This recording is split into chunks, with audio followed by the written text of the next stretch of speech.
Hi everyone, welcome to Telugu stock channel. ఈ video ద్వారా నేను ఎల్లాయిట్ వేవ్స్‌లోని ఇంపల్స్ వేవ్ గురించి నేను ఎక్స్‌ప్లెయిన్ చేయబోతున్నాను. సో, నేను ఆల్రెడీ ఈ ఎల్లాయిట్ వేవ్ మీద ఒక కాన్సెప్ట్ ఇంపల్స్ వేవ్ మీద ఎక్స్‌ప్లెయిన్ చేస్తూ నిఫ్టీ అనేది మనకి 4200 దాకా పడడానికి ఉంది అని చెప్పి ప్రిడిక్షన్ చేశాను. సో, ఆ ఇంపల్స్ వేవ్ గురించి నేను ఇంకొంచెం ఎక్స్‌ప్లనేషన్ ఇద్దామని చెప్పి భారతీ ఎయిర్టెల్‌ని నేను ఎగ్జాంపుల్‌గా తీసుకొని మీకు ఇంపల్స్ వేవ్ కాన్సెప్ట్‌ని ఎక్స్‌ప్లెయిన్ చేయబోతున్నాను. సో, ఈ వీడియో ద్వారా నేను భారతీ ఎయిర్టెల్‌ని కొనండి లేదా అమ్మండి అని చెప్పి నేనేం సజెషన్ ఇవ్వట్లేదు.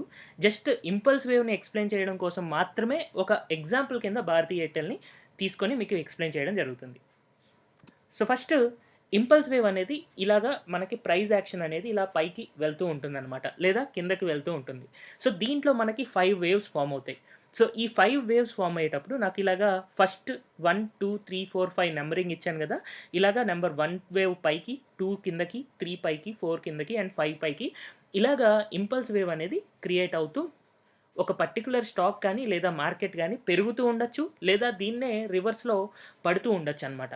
అయితే యూజువల్‌గా ఏమవుతుందంటే 1, 3, 5 ఈ మూడిటి యొక్క సైజెస్ యూజువల్‌గా సేమ్ ఉంటాయి. ఆల్‌మోస్ట్ సేమ్ ఉంటాయి.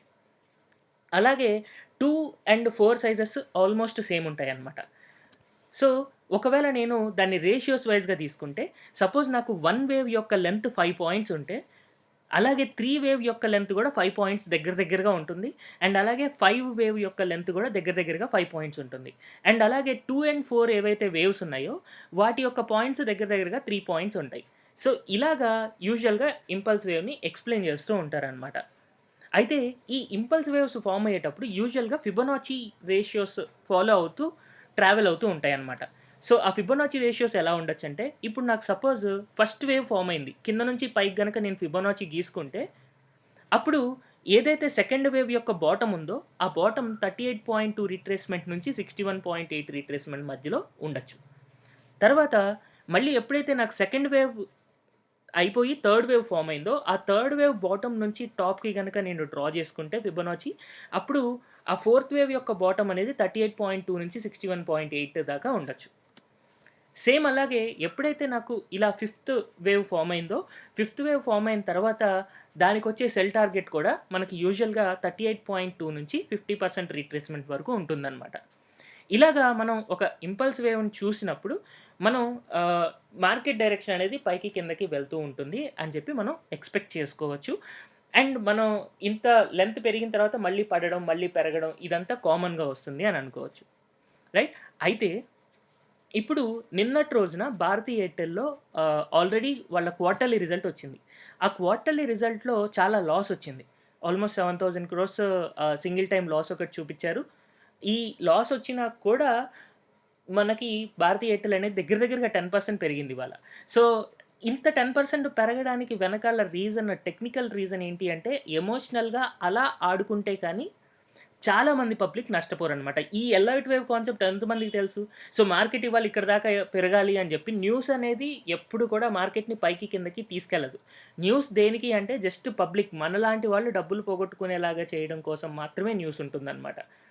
సో, ఈ అప్ మూవ్‌మెంట్ ఏదైతే భారతీ ఎయిర్టెల్‌లో వచ్చిన ఈ అప్ మూవ్‌మెంట్ ఉందో, దాని వెనకాల ఆల్మోస్ట్ దగ్గర దగ్గరగా 2-3 నెలల వెనకాల నుంచి జరుగుతున్న ట్రేడింగ్ ఉంది. సో, ఎలా ఉంది? ఇప్పుడు మనం ప్రాక్టికల్‌గా చూద్దాం.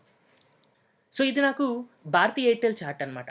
So, Bharti Airtel daily chart నేను ఓపెన్ చేశాను. సో, డైలీ చార్ట్ ఓపెన్ చేస్తే నాకు ఫస్ట్ ఇంపల్స్ వేవ్‌ల యొక్క ఫస్ట్ వేవ్ అనేది ఇలా ఫార్మ్ అయింది. Number 1 wave. రైట్? ఆ 1 వేవ్ ఫార్మ్ అయిన తర్వాత సెకండ్ వేవ్ వచ్చేసి ఇలా కిందకి పడిపోయింది.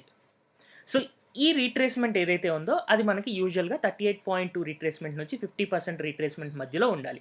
సో, దాన్ని ఒకసారి మనం చెక్ చేసుకుందాం. సో, ఇక్కడి నుంచి ఇక్కడికి నేను ఫిబొనాచి డ్రా చేసుకుంటే ఎగ్జాక్ట్‌గా 61.8 రిట్రేస్‌మెంట్ టచ్ అయ్యి, రివర్స్ అయ్యి మళ్ళీ పైకెళ్ళింది. సో, నాకు first wave and second wave నేను అనుకున్న రూల్స్ ప్రకారం ఉన్నాయి. తర్వాత థర్డ్ వేవ్. థర్డ్ వేవ్ యూజువల్‌గా ఎంత ఫార్మ్ అవ్వాలి అంటే ఫస్ట్ వేవ్ ఎంతైతే ఉందో ఆల్మోస్ట్ ఆల్ అంతే ఫార్మ్ అవుతుందనమాట. సో, ఆల్మోస్ట్ ఆల్ జస్ట్ కొంచెం మైనర్ చేంజ్ ఉంది. బట్ ఆల్మోస్ట్ ఆల్ ఫార్మ్ అయింది. సో, ఇప్పుడు నేను దీన్ని ఇలా డ్రా చేసుకుంటే నాకిది థర్డ్ వేవ్ వచ్చేసింది. సో, ఈ థర్డ్ వేవ్‌కి యూజువల్‌గా మనకి 38.2 రిట్రేస్‌మెంట్ నుంచి 50% 61.8 రిట్రేస్‌మెంట్ మధ్యలో రివర్స్ అవుతుందనమాట. సో, ఇది గనక నేను చూసుకుంటే ఎగ్జాక్ట్‌గా 50% రిట్రేస్‌మెంట్ దగ్గర రివర్స్ అయ్యి మళ్ళీ పైకెళ్తూ ఉంది.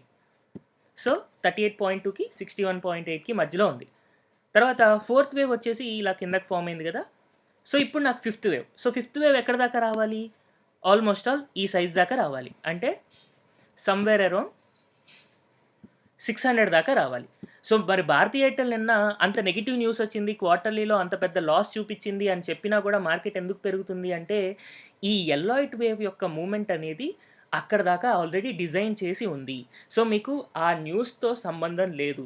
ఎప్పుడైనా కూడా మార్కెట్ యొక్క మూవ్‌మెంట్స్ న్యూస్‌తో సంబంధం ఉండవు. అవి ముందే ప్రీ డిజైన్డ్ ఉంటాయి. ఆ ప్రీ డిజైన్డ్ లేదా ఆల్రెడీ ఇన్వెస్టర్స్ ఇలా చేస్తేనే ప్రాఫిట్ వస్తుంది అని వాళ్ళు ముందు నుంచి డిసైడ్ అయ్యి వాళ్ళ ఎమోషన్స్ ద్వారా, మన ఎమోషన్స్ ద్వారా ఇలాంటి మూమెంట్స్‌లోనే మార్కెట్ అనేది వెళ్తూ ఉంటుందనమాట. మధ్యలో కొన్ని సార్లు ఒక పాజిటివ్ న్యూస్ వచ్చినా నెగెటివ్‌గా రియాక్ట్ అవుతూ ఉంటుంది. నెగెటివ్ న్యూస్ వచ్చినా పాజిటివ్‌గా రియాక్ట్ అవుతూ ఉంటుంది. ఎందుకు అంటే న్యూస్ మీద డిపెండ్ అవ్వదు. ఎందుకంటే న్యూస్ ఎప్పుడు కూడా పాస్ట్‌ని చెప్తది. బట్ స్టాక్ అనేది పాస్ట్‌ని గుర్తుపెట్టుకొని కాదు, ఫ్యూచర్‌ని గుర్తులో పెట్టుకొని షేర్ అనేది పైకో కిందకో వెళ్తుందనమాట. సో, యూజువల్‌గా ఒక క్వార్టర్లీ రిజల్ట్ వచ్చిన తర్వాత, ఈ క్వార్టర్లీ రిజల్ట్ ఎలా ఉంది అనే దానికంటే, నెక్స్ట్ క్వార్టర్ రిజల్ట్ ఎలా ఉండబోతుంది అనే దాని మీదే స్టాక్ ప్రైస్ యొక్క మూవ్‌మెంట్ అనేది ఉంటుంది. సో, ఆ మూవ్‌మెంట్స్‌కి ఆధారంగానే మనకి ఈ ఎల్లాయిట్ వేవ్స్ కాన్సెప్ట్ ద్వారా ఇలాగా భారతీ ఎయిర్‌టెల్ అనేది ఇప్పుడు పెరుగుతూ ఉంది. సమ్‌వేర్ ఫ్యూచర్ మనకి ఈ 600-620 లెవెల్ దాకా వెళ్ళడానికి కూడా పాసిబిలిటీ ఉంది. ఎందుకంటే ఒకవేళ నంబర్ 1 వేవ్ అంతా గనక వెళ్ళింది అని అనుకోండి, మనకు మళ్ళీ 620-625 లెవెల్ దాకా వెళ్తుంది. సో, 600-625 రీజియన్ మధ్యలో మనకి సెల్లింగ్ ఆప్షన్ అనేది అంటే సెల్ సిగ్నల్ అనేది రావచ్చు ఎల్లాయిట్ వేవ్ కాన్సెప్ట్ ద్వారా. సో, ఆ సెల్ సిగ్నల్ వచ్చినప్పుడు యూజువల్‌గా ఏంటంటే మన టార్గెట్ సపోజ్ ఎక్కడి నుంచి అయితే రివర్స్ అవుతుందో, ఆ రివర్స్ అయినప్పుడు మన టార్గెట్ గనక మనం ఫిబొనాచి డ్రా చేసుకుంటే మళ్ళీ 38.2 రిట్రేస్‌మెంట్ నుంచి 61.8 రిట్రేస్‌మెంట్ దాకా ఉండొచ్చనమాట. సో, సపోజ్ నేను ఎగ్జాంపుల్ 617 దగ్గర రివర్స్ అయిందనుకుంటున్నా. సో, 617 దగ్గర గనక రివర్స్ అయితే, అలాంటప్పుడు నాకు ఇక్కడ నుంచి 38.2 అంటే 564 దాకా పడొచ్చు. లేదా ఇక్కడ నుంచి 50% రిట్రేస్‌మెంట్ అంటే 548 దాకా పడొచ్చు. లేదా మళ్ళీ రివర్స్ అయితే టార్గెట్స్ అంటే టార్గెట్ 1, 2, 3 అని పెట్టుకుంటాం గదా! సో, ఇలా టార్గెట్ 1, 2, 3 గనక చూసుకుంటే 564 గాని, 548 గాని, 531 గాని. ఇలాగ మనకి ఎల్లాయిట్ వేవ్‌లో మళ్ళీ ఇక్కడ యూజువల్‌గా ఫస్ట్ వేవ్ ఫార్మ్ అవ్వచ్చు. అంటే ఇంపల్స్ వేవ్ అనేది ఈసారి డౌన్ ట్రెండ్‌కి రావచ్చనమాట. ఇలా ఫార్మ్ అయ్యి తర్వాత మళ్ళీ కొంచెం పైకెళ్ళి, తర్వాత ఇలా maybe impulse wave down side కూడా రావచ్చనమాట. ఇదంతా జస్ట్ గెస్సే. ఇది జరగచ్చు, జరగకపోవచ్చు. బట్ మనకి ఈ 620, 625 లెవెల్‌కి వెళ్ళిన తర్వాత మాత్రం ఖచ్చితంగా రివర్స్ అవుతుంది. ఆ రివర్స్ అయినప్పుడు మనకి 38.2 రిట్రేస్‌మెంట్ నుంచి 61.8 రిట్రేస్‌మెంట్ దాకా మళ్ళీ మనకి ఈ పర్టిక్యులర్ స్టాక్ అనేది రివర్స్ అయ్యి వస్తుందనమాట. ఎందుకంటే ఏ స్టాక్ అయినా సరే మార్కెట్‌లో కంటిన్యూయస్‌గా పెరగదు, కంటిన్యూయస్‌గా పడదు. కొన్ని ప్యాటర్న్స్ ప్రకారం ఇన్వెస్టర్ యొక్క ట్రేడింగ్ స్టైల్ ప్రకారం స్టాక్ అనేది మూవ్ అవుతూ ఉంటుంది. సో, ఇక్కడ ఈ భారతీ ఎయిర్‌టెల్‌లో ఒక ఇన్వెస్టర్ ఫాలో అయిన స్టైల్ ఏంటి అంటే ఎల్లాయిట్ వేవ్. సో, ఈ ఎల్లాయిట్ ఇంపల్స్ వేవ్ పర్ఫెక్ట్‌గా ఫాలో అవుతూ న్యూస్‌తో సంబంధం లేకుండా స్టాక్ అనేది కన్సిస్టెంట్‌గా పైకెళ్తుంది. ఆ కన్సిస్టెంట్ పైకెళ్ళే మూవ్‌మెంట్ యొక్క ఎండ్ ఆల్మోస్ట్ మనం రీచ్ అయ్యాం. ఇంకొక ఫో ఇంకొక 4-5% అప్ మూవ్‌మెంట్ ఉంది. లేదా ఆల్మోస్ట్ ఆల్ మనం టాప్‌కి కూడా రీచ్ అయిపోయాం అని అనుకోవచ్చు. సో, ఈ లెవెల్ నుంచి లేదా ఇంకొంచెం పైకెళ్ళిన దగ్గర నుంచి ఇది రివర్స్ అయిపోయి మనకి 560 అండ్ అలాగే 530 దాకా మనకి టార్గెట్స్ ఉన్నాయి. సో, యాజ్ ఆఫ్ నౌ అయితే నేనేమి భారతీ ఎయిర్‌టెల్‌ని బై ఆర్ సెల్ కోసం చెప్పట్లేదు. జస్ట్ ఎల్లాయిట్ వేవ్ గనక మీరు అర్థం చేసుకున్నారు అంటే, ఈ 3 నెలల్లో ఎన్నో సార్లు మీకు న్యూస్ వచ్చి ఉంటది. భారతీ ఎయిర్‌టెల్‌లో ఇది సో అండ్ సో ఇది జరిగింది, అది జరిగింది అని చెప్పి. బట్ ఆ న్యూస్ ఏది రిలేషన్ లేదు ఈ మూవ్‌మెంట్‌కి. ఇది జస్ట్ వాళ్ళ ట్రేడింగ్ యొక్క స్టైల్ ద్వారా అనేది క్రియేట్ అవుతుందనమాట. ఎఫ్ఐఎస్ కానీ, డిఐఎస్ కానీ లేదా అందులో ఉండే ప్రో ట్రేడర్స్ కానీ, అలాంటి వాళ్ళ మూవ్‌మెంట్స్ వల్ల ఇలాంటి షేప్స్ అనేవి క్రియేట్ అవుతూ ఉంటాయి. ఈ షేప్స్ మనకు గనక తెలియలేదు అని అనుకోండి, ఆబ్వియస్‌గా దీని ద్వారా నష్టపోతాం. సో, ఇప్పుడున్న హెవీ వాలటిలిటీ మార్కెట్‌లో నేను యాజ్ ఆఫ్ నౌ ఎవరికీ కూడా ఈ ఇలా బై గాని, సెల్ గాని ట్రేడింగ్ చేయమని సజెస్ట్ చేయను. ఎందుకంటే నాకు ఆల్రెడీ ట్రేడింగ్ టెక్నిక్స్ చాలా తెలిసినా కూడా నేను ఏది చేసినా ఎమోషనల్‌గా ఫెయిల్ అవ్వడానికి ఛాన్సెస్ ఉన్నాయి. ఎందుకంటే ఒక స్టాక్ మార్నింగ్ 5% గ్యాప్ అప్ ఇచ్చేసి at the end of the day 8% నెగెటివ్‌లో ఉంటుంది. సో ఇలాంటి మూమెంట్స్ ఇంత హెవీ వాలటిలిటీ ఉన్న మార్కెట్‌లో మనం ఎమోషనల్‌గా కొంచెం వీక్‌గా ఉన్నాము అనంటే ఆబ్వియస్‌గా లూజ్ అవ్వడానికి ఎక్కువ ఛాన్సెస్ ఉంటాయి. సో ట్రేడింగ్ చేయాలి అంటే ఎమోషనల్‌గా స్ట్రాంగ్ ఉన్నాం, లేదా ఈ డబ్బులు పోతాయి అని అనుకుంటే మాత్రమే ట్రేడింగ్ చేయండి. లేదా ఆ కాన్సెప్ట్స్‌ని పర్ఫెక్ట్‌గా నేర్చుకొని ఆ కాన్సెప్ట్‌కి స్టిక్ ఆన్ అయ్యి ఉండాలి మనం. అందులో ఎంత లాస్ వస్తే లాస్ తీసేసుకుందాం అని రెడీగా ఉండాలి. అలాంటప్పుడు మాత్రమే ట్రేడింగ్ చేయాలి. అండ్ ఒకవేళ ట్రేడింగ్ మీద కాకుండా ఇన్వెస్ట్‌మెంట్ మీద గనక ఎవరైనా కాన్సంట్రేట్ చేద్దాము. ఈ ఫ్యూచర్‌లో మార్కెట్ పడిపోతుంది కాబట్టి దాన్ని ఆపర్చునిటీ కింద తీసుకొని ఇన్వెస్ట్‌మెంట్ చేద్దాం అని అనుకుంటే నా ఇన్వెస్ట్‌మెంట్ మెంటరింగ్ క్లాసెస్‌లో జాయిన్ అవ్వచ్చు. సో ఇన్వెస్ట్‌మెంట్ మెంటరింగ్ క్లాసెస్ వచ్చేసి ఆన్‌లైన్ క్లాసెస్ మే 21 నుంచి స్టార్ట్ అవుతున్నాయి. ఫీ వచ్చేసి రూ. 8,500. 1 మంత్ ఆఫ్ కోర్స్ ఉంటుంది. 10 క్లాసెస్ ఉంటాయి. మీకు గనక ఇంట్రెస్ట్ ఉంది అని అనుకుంటే కింద డిస్క్రిప్షన్‌లో నా వాట్సాప్ నంబర్ ఉంది. దానికి వాట్సాప్ చేసి ఫుల్ డీటెయిల్స్ తీసుకోవచ్చు. ఒకవేళ మీకు ఫీజిబుల్ డేట్స్‌లో ఉంది, ఫీజిబుల్ టైమ్‌లో ఉంది అని అనుకుంటే మీరు జాయిన్ అయ్యి ఇన్వెస్ట్‌మెంట్ ఎలా చేయాలి నెక్స్ట్ 10, 20 ఇయర్స్‌కి ఈ రెసెషన్‌ని యూజ్ చేసుకొని అనేది నేర్చుకోవచ్చు. So thank you everyone for watching this video.